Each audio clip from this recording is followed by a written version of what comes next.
literally you buy your ticket, you board the bus, you clock on, sit down, find a place, and you just take whatever comes along. What does the words 20-minute city mean?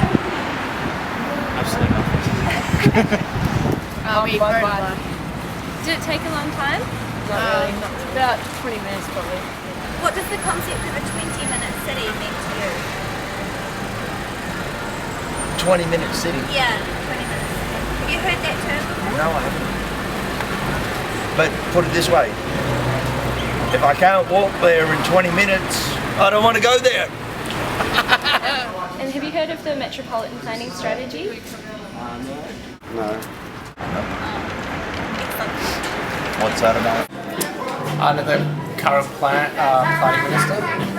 I've got a pretty good understanding. I mean, not all the finite details of it, but pretty much most of the strategy in place. Yeah. What do you think are some of the biggest issues in Melbourne? The smell? Definitely the infrastructure, particularly roads, and even public transport doesn't support the population, and definitely the growth that Melbourne has. It keeps getting bigger and bigger, and it takes forever to come from the outer suburbs now. It's the glut of everything. We have excess to choose from, and from that I'm sure comes a form of dissatisfaction. So you mean that there's too much going on? Yes, and there's also too much to choose from. We really don't. Overpriced rents for one thing, because most of the old-time locals have had to move out of Fitzroy. See, Fitzroy was a slum. Cheap rents brought the artists here. They had art exhibitions, bands played, poets performed, and everybody from the outer suburbs or the upper suburbs came in here and went, oh, I like that.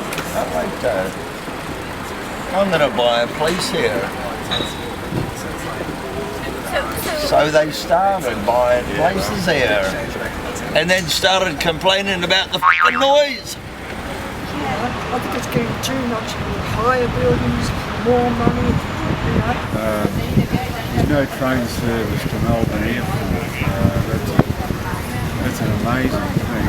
People think about trains and roads. They don't think about social infrastructure. It's the social infrastructure which is being overlooked. Yeah. So what do you think some of the problems with transport in Melbourne are? The smell? Well, anything's got to be better than Sydney.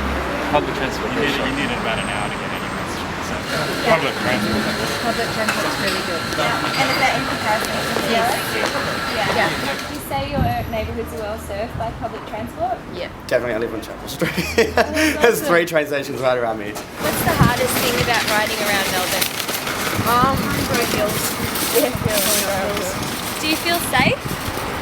Yeah, we usually go by ourselves along here, so it's way too. Just make it free public transport. Cars, automobiles, use bikes, and the Mikey.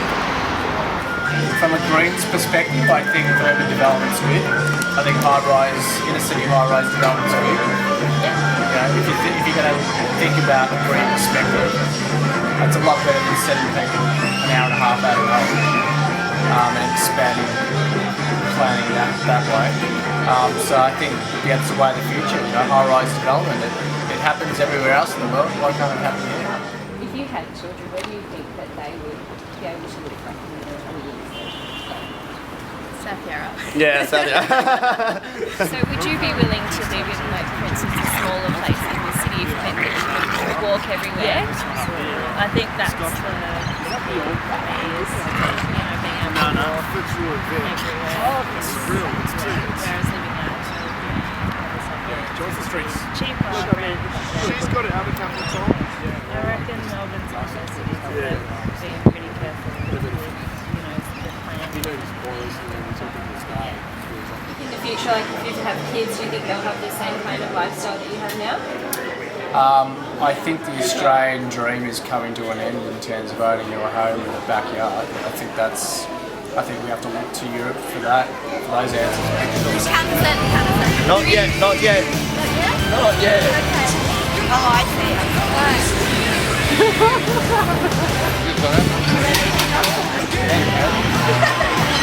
What's that?